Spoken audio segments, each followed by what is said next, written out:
sakuna, panganib at aksidente. Mga bagay na maaaring dumating ng hindi inaasahan, kaya mahalagang may kaalaman at abilidad sa oras ng kalamidad. Welcome to another exciting and educational webinar. Ako po si Rodel Ford-Liz and I'll be the one facilitating today's webinar. Napakahalaga po ng ating pag-uusapan dahil ito po ay related pa rin sa pandemic na ating pong kinakaharap. Sigurado po ako na marami po kayong matututunan. Makakasama naman natin si Dr. Voltaire Guadalupe. Siya po ang Regional DRRMH Outcome Manager of the Department of Health para sagutin ang ating mga katanungan. Let's all welcome Dr. Voltaire. Hello, Doc. I'm glad to be here and I hope I can help everyone if there are any questions and I hope that this will help in our efforts against the current pandemic. Siguro maganda na simulan natin sa mga mask na ginagamit natin. Paano po ba yung dapat na pagsusuot ng mask? Okay. So ang unang-una, for example, if we're using a surgical mask, we avoid touching the outside of the mask. Okay? Mm-hmm. Or we can strive to use hanggat maaari itong mga straps lang na mask ang hawakan natin. Okay? Mapapansin niyo, may dalawang kulay, may white at may blue side yung mask. The blue side goes out and the white side is the surface that touches your face. Yun ang dumidikit sa ating mukha. Okay? Also, kung tama ang quality ng inyong mask, sa ibabaw, itong parte na to, mayroon siyang very thin wire. Okay? So we wear the mask by holding the straps, pulling both sides over our ears, and then making sure that the bottom part goes under our chin, the top part is placed on the bridge of our nose, and then we press on the wire on the top part so that kumukorte siya sa ating ilong. Okay? Para medyo snug ang fit. Okay? And then makakatulong din siguro, one tip that we learned in the hospitals is that it will help kung susulatan natin ng ating initials. Very small initials dito sa labas, sa outside part, para double purpose. Alam mo kung alin yung outside part ng mask and hindi kayo magkakapalit-palit ng mask, which would be of course disastrous kung magkakapalit-palit tayo ng mask. Sa N95 mask, usually for health workers, ganun din. Meron din siyang wire outside. Okay? And then we can we use both straps, but the straps go over the head. So iba naman to. Usually wash your hands first, make sure they're clean, and then you cup the N95 mask, pull one strap over your head, and another strap again follows. And again, we push the metallic band so that it fits well with your shape of your face. Okay. How about yung mga mask naman na nabibili ngayon na yung parang mga tela? Is it also advisable to use? Well, yung mga tela, they're good for when you go out, when you commute, when you're going out for supplies. But of course, yung mga masks na ginagamit natin na ganun, they are less effective at filtering. Usually, these kinds of masks are polyester, yung synthetic fibers. Okay? They are not as good at filtering, and they also retain the virus longer. Hindi siya ganun kadaling linisin. So we would advise the better material would be cotton. Yun pong high fiber count o yung masinsin ang pagkakadikit-dikit ng mga fibers ng cloth. Okay? Ito yung mga 100% cotton, hindi yung mga synthetic na stretchable or yung spandex, medyo matagal siyang mag-retain ng germs pagka ganon. Okay? Meron din pala tayo, Del, na I want to mention also, meron tayong mga mask na nabibili sa hardware, yung may valve.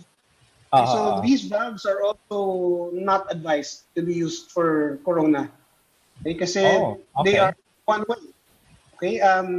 They do protect the wearer, but when the wearer is the one who is infected and he or she exhales, hindi na-filter yung palabas na hangin.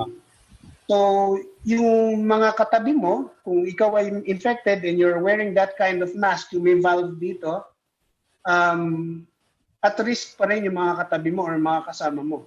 I see. Okay. Okay, so I can see on the top with the polka dots, these I assume these are the cloth masks. On the upper right is the surgical masks. The middle left is the mask with the valve, which is the one that is not advisable. In the center is the N95 mask. I don't think we have any official ruling on the copper masks at the department, but we do know for a fact that copper is touted to be an antibacterial metal. So if the filtration of the air is okay, then I have nothing against the copper masks. Okay? Yeah, and I guess yung gas mask yata on the right, I think this would have a at the very least it will protect the wearer.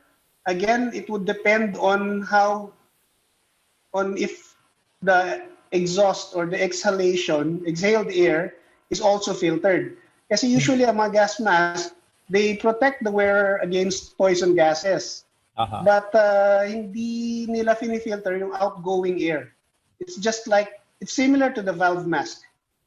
Move on tayo sa next question natin. Kapag naman kumakain sa labas, which is actually something na nakikita na natin ngayon, paano ba dapat yung pagtatabi ng mga mask na suot-suot natin? Okay. Again, dahil pinapayagan ngayon ang dine-in sa ating mga restaurants with proper social distancing, it's also a good question to ask on how we paano natin itinatabi ang ating mga mask na ginagamit bago tayo kumain. Okay, so like I mentioned, we should, of course, when we take off our masks, tatanggalin natin siya using the straps. Okay? We fold the outside part inside, okay, para hindi siya nakalabas. And then, as I showed you, we use the Ziploc bag or brown bag, or we could also hang the mask by its straps para siya ay matuyo at mahanginan. Pero lahat ng ating mga gamit, kasama na ang mask, ay wag ho natin ipapagpag, wag natin ibababa sa mga surfaces na madalas hawakan, okay, as courtesy and protection din sa ibang tao, pati na rin sa ating sarili. We also cannot put down the mask anywhere. Kasi pag nadikit yung, alam nyo, nakita nyo yung outer part, we folded the outer part so that hindi siya magkakalot ng germs. Pero nakalabas yung inner part. So pag binaba natin yung inner part, yung part na nakadikit sa ating face, sa isang surface na hindi tayo sigurado na maraming umahawak, and then after eating, isuot natin ulit, and then we are putting ourselves at risk. Okay?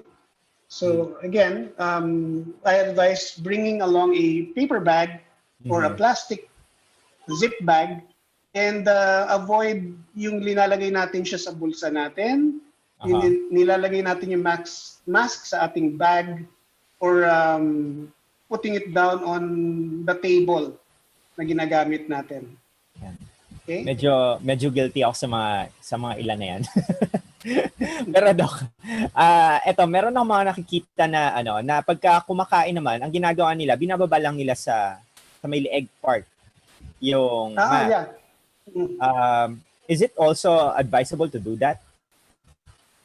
No, actually. Thank you for mentioning it. Kasi the danger of bringing down the mask to your neck area is that the neck area, when you're normally wearing the mask, exposed ang ating neck area. So pwede tayong magkaroon ng mikrobyo or virus or bacteria in our neck area, and then pag inakyat natin, so mahinga din natin yung virus or yung dumi.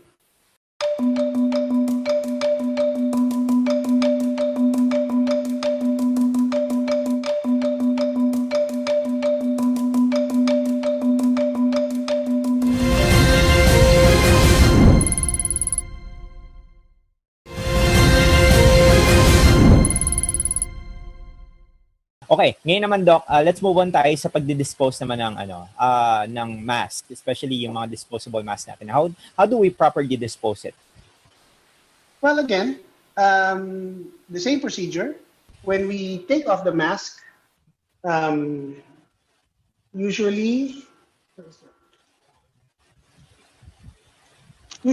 again we take it off by the straps, and then we fold it so that the outside or dirty part is in.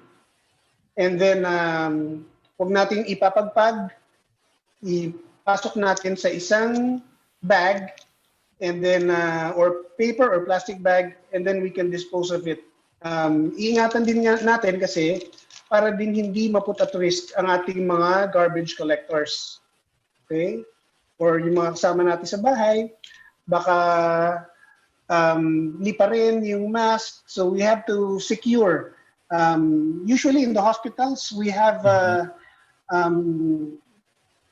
contract out garbage disposal for medical waste. So in the home, it would be better kung mag-ingat din tayo para hindi kumalat-kalat yung mga mask natin. Mm-hmm. Doc, let's move on naman dun sa isa pang protection, which is the face shield. Pwede bang gamitin ulit yung face shield at paano ba yung tamang pag-disinfect nito? Usually, we're required when we go out to use face shields such as this. Okay? And it helps us, again, two-way. It protects us, and it also protects those who are around us. When we have finished, at the end of the day, using the face shield, it would help to use a cleanser. Okay, it's either we use soap and water, which is the most common available disinfectant, and tama na po yun. Pwede rin naman po ang ating 70% alcohol spray. Okay, so we can, if we spray, for example, like this, both sides, we can, and then we can reuse it. We have it dry for at least 10 minutes. Okay. It should be wet for at least 10 minutes. Mm-hmm. Okay. Para sigurado tayo na medyo mamamatay talaga yung virus. Yan. And gaya nga nang nasabi mo kanina, Doc, na it's really important for us to disinfect our hands by hand washing. And of course, by using alcohol. Yung bang sanitizer is also effective with in fighting against this virus? Yes. Hand sanitizer and 70% alcohol, particularly the ethyl alcohol, are acceptable substitutes to hand washing. And pag naman tayo lumalabas tayo, Doc, when we are usually out of in the public, gaano ba dapat kadalas tayo gumamit ng disinfectant or ng mga alcohol and hand sanitizer? A good advice would be to wash at least every hour. Aha. But of course, it's not always possible to have soap and water. At the very least, you should remember to wash when you have been in a public place, when you have touched items or surfaces that are usually frequently touched by other people. For example, mga light switch, door handle, mga ATM buttons, tables, shopping carts, or pag may humawak ka sa ibang tao, halimbawa you shook hands or ikaw ang hinawakan, then please don't forget, before touching anything else, especially your face, your mouth, hands, or eyes, kailangan mag-wash ka ng kamay ulit. So usually mga every hour would be safe, but again, be conscious of what you touch kasi maaring may ibang humawak dun eh. How about yung mga gloves, Doc? Is it really advisable to wear it as well, especially kung lalabas ka? There has been a debate about using of gloves. Ngunit sa panahon ngayon, ang advice is it's not required. It's not a standard to use gloves when you are outside, especially since kung COVID ang ating iniisip, hindi naman ingested ang virus. Even if you swallow it, hindi ka mahahawa. Usually the danger is pag nahinga mo yung virus or napunta siya sa nose mo. At I think it would be more practical na tayo, again, bumalik tayo sa paghuhugas ng kamay with soap and water or use of alcohol or alcohol. The good news is that hindi tumatagos sa skin natin. Sa intact skin, hindi tumatagos yung virus. So the gloves are not required to be worn. Or hindi rin siya practical kahit kung marami tayong gloves, hindi pa rin siya practical na gamitin sa labas. Kasi even if you're wearing gloves, you touch a dirty surface and then you touch your face, then you still put yourself at risk of getting infected. So it's the same. We just generate more waste. Yeah, that's correct. That's correct.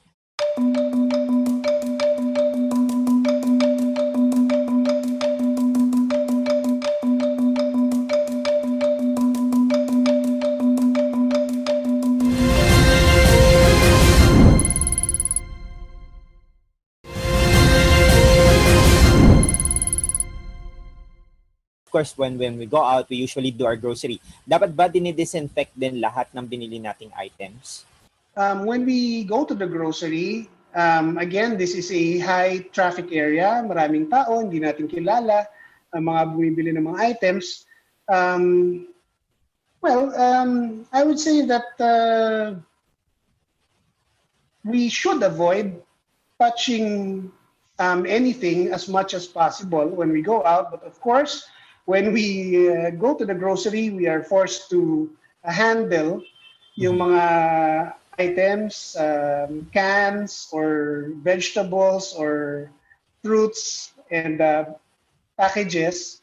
So, it's good to know that there are certain, that it's good to reassure ourselves by disinfecting yung mga items na binibili natin. So when we go to the groceries, again, touch as little as possible. Usually, ang advice dyan is pag hinawakan mo, kunin mo na. Huwag mo nang hawakan ng lahat ng prutas dun sa store para makapamili ng gusto, pindot-pindutin pa. So, mas maganda na one touch and then buy it na. Okay? There is a low likelihood of getting infected with coronavirus through food. But again, we should clean fruits and vegetables before eating, cutting, or cooking them. Pero yung mga fruits, vegetables na hinahawakan natin, hindi naman natin pwedeng sabunin ng tubig yan. Hindi natin pwedeng i-disinfect na alcohol or soap. So we just use cold running water. Okay? So yung from the faucet, banlawan lang natin ng tubig na maligamgam. Okay? Even if you don't plan to eat the peel, kahit hindi natin kinakain halimbawa yung balat ng saging, maganda pa rin na hugasan natin yung lahat ng mga fruits or vegetables. Kasi minsan pag hinihiwa natin yung fruits, ay pumapasok din yung virus or yung germs sa loob. Again, normal cooking temperature will kill the coronavirus. And siguro we clean the packaging. Coronavirus has been found to survive for 3 days sa plastic and for 1 day sa cardboard. Ayan, okay. How about yung mga pera naman, Doc? Do we need to disinfect it as well? Yeah. Ang mga coins at saka mga paper money natin, alam naman natin that they will last years and years. At during the lifetime of these coins or paper money, marami ang hawak sa kanila. So, of course, it will be useful na i-disinfect natin yung ating mga pera na hinahawakan, or better yet, gumamit lang tayo ng cashless transaction kung pwede, kung maaari. So ang disinfection usually is the most common way that we disinfect paper and metal is again yung either bleach solution or alcohol na 70% isopropyl. Let's move on naman, Doc. Of course, gaano ba ka-importante naman pagka, of course, lalabas tayo, gaano ka-importante na dapat maligo tayo pagdating sa bahay? Ito, very standard question to, lalo-lalo na para sa mga frontliners. But everyone would benefit from protecting their family, yung mga kasama sa bahay. And yes, I do advise that if you go out, it would be better that when you get home, hindi lang yung paliligo eh. We usually, at the front of the house, we dedicate a low traffic area, yung hindi masyadong dinadaanan ng mga tao, and yun ang gagawin mong disinfection area. Pwedeng garahe, pwedeng laundry room, pwedeng yung sa tabi ng front door, and then doon po tayo mag-disinfect. So doon natin sisimulan. Pwede natin tanggalin yung mga gamit natin na dirty laundry halimbawa, maglagay tayo ng kurtina doon at saka hamper, and then doon natin ilagay ang ating outside clothes for the outside use. Again, tandaan natin, wag mo natin ipapagpag ang ating mga maduduming damit. Yung ating hamper o lalagyan ng maduming damit, pwede nating lagyan ng disposable na liner na dinidisinfect natin frequently. It would be better if we separate our work clothes from our house clothes. And then when we do get home, pati ang ating footwear, tanggalin na natin sa labas ng bahay. Pwede natin sprayan ng chlorine o yung mga tipong Lysol, disinfectant. And then we do have to take a shower as soon as we get home. Bago tayo dumikit, humawak sa mga kasama natin sa bahay or even sa furniture or other items. Again, we clean every surface. Kahit yung ating mga, for example, watch, ang ating mga gadgets, jewelry, necklace, as much as possible, we don't use it. But if we do use it, we have a different set for the home and for outside use. Okay? So, yeah, we have to be conscious of everything that we touch and use outside and inside the home. You talk about the bleach, Doc. Paano ba yung tamang paggawa ng bleach solution naman for disinfectant? Okay. Well, there are several ways to make bleach, but the most practical would be yung paggamit natin ng commercial bleach na nabibili sa grocery. Usually ito ay mga 5 to 10% sodium hypochlorite.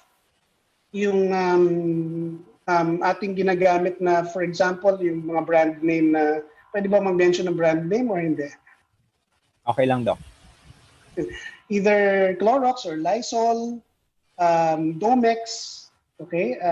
Hindi po ako tumatanggap ng bayad for that.